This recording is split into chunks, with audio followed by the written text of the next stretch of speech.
Hey everyone, welcome back to another video. Today I have something special for you because I'm going to be teaching you proper time management as a copywriter. Now I've been studying time management, productivity, things like that for many years, so I've come across a lot of different strategies, templates, formulas, things like that. And I just want to share my best takeaways from all those things that really help me just achieve a lot in a very short amount of time and remain relatively unstressed while I work on my business every day. Because most people's time management just sucks. It's not very good. They have a lot to do every day, but they're disorganized, they're not prepared, they're mismanaged. And this just makes working on a business, freelancing, whatever it might be, a lot more difficult than it has to be. So let's begin with my number one tip, which is having a schedule, not a to-do list.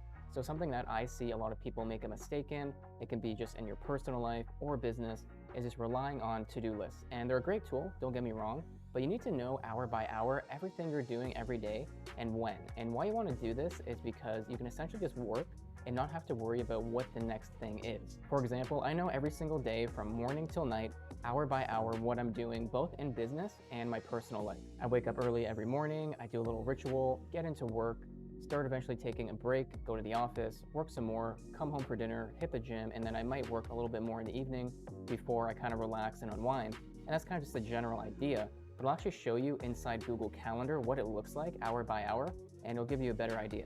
Okay, I'm going to be completely transparent with you guys about kind of my schedule just to kind of get an idea of everything. So you can see today, morning ritual at 5:30, work from 6 till 7:30. I always like to take a little break to read, journal, meditate in the morning, kind of allows me to take a good healthy break. And then working from 8:30 to 10, my friend, the founder of profitableads.com, swung by the office. We had a little mastermind, working some more, taking a break to have lunch and listen to an audiobook, working some more throughout the afternoon. I have a bunch of podcasts to record. Gonna be heading home, dinner, gym, work some more, unwind there. So you can see though, by hour by hour, I know what I'm doing. So once again, I don't have to think about it. I can just take action. And obviously it doesn't have to be this complex and whatnot. I just have a lot of things to do every day running the business and outside of business. What we can actually do is just click. You can set a time to do something, and you can also add some notes, reminders, things like that. And you can also make it repeat. So if you know you're gonna work, let's say 6 to 7:30 a.m. every day, then you just set that to recur every day. And that's a really good way just to remain super organized with Google Calendar, but you can pretty much do this with any other calendar tool as well. Secondly, try working for less periods and taking more breaks. So for example, in one study, they actually found that the highest performing people in companies tend to work for about an hour and then take a 15-minute break. Now, I don't know about you, but in the past, I used to work for 2, 3, 4 hours straight. And the problem is with that, the brain just isn't wired to work like that. We're actually meant to hunt and gather, take a break, hunt and gather, take a break, and so on. So try working for maybe 60 to 90 minutes and then take a break. Get some coffee, read a book, go outside, go for a walk, do something kind of low impact that actually takes you away from the computer or whatever your work might be. And then the brain resets, and when you return to what you're doing, you're more refreshed and you can do that again. Thirdly, have buckets for everything you do. For example, the to-do list I mentioned, it's a good tool. You shouldn't rely on it, but it is nice to have just for a quick overview of everything you need to do every single day.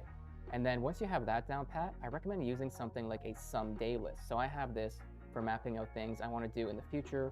Maybe it's a month ahead, a few months. So try to think of something that you don't have to immediately do right now, but at some point you do need to complete it and it's on your mind. That would go in your someday list. And then to-do list just has immediate things you have to complete. I also like to have a 3 to 5 year overview, so it kind of covers all the main goals and things I want to accomplish in roughly a 3 to 5 year time span.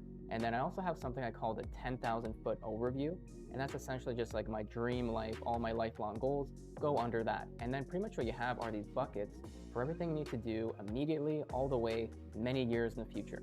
My fourth tip is having a weekly review. Now, if you're really serious about time management, you're gonna have a lot of tools, processes, you're gonna have a lot of buckets and these things, and they're gonna get messy over time, and they're gonna boost your productivity and whatnot, but eventually they can overflow, they can have old information and data. You might do it in the morning, the evening, whatever works for you. But essentially what you wanna do is look at all these buckets, look at all these tools and refresh them. Clean them out, take out old meetings, data, contacts and whatnot, clean them up. You might even just take some notes on where you can improve in certain areas of your life or business or time management practice. And then every week you're completely refreshed. You know exactly what you have to do on a daily time frame, a weekly time frame, and you're also refreshed on your long-term goals. Now, these are just some of the ways I remain organized as a copywriter and running a business. I'm curious about what you have to say in the comments. But other than that, I look forward to seeing you become more productive, and I'll see you in the next video.